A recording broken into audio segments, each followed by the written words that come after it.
tere, me oleme õpilasrühma Raks ja me teeme kalapüügirakendusi. Täna oleme Tonka rakenduse prototüüpi katsetamas ja näitame, kuidas panna seda õnge otsa.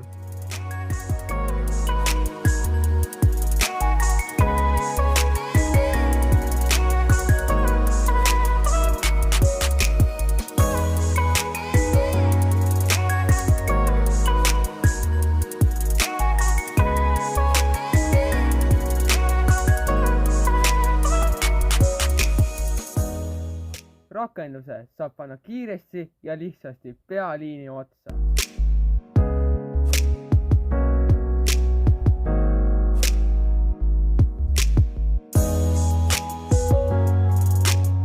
Ja siin on näha, kuidas panna raskussina rakenduse otsa.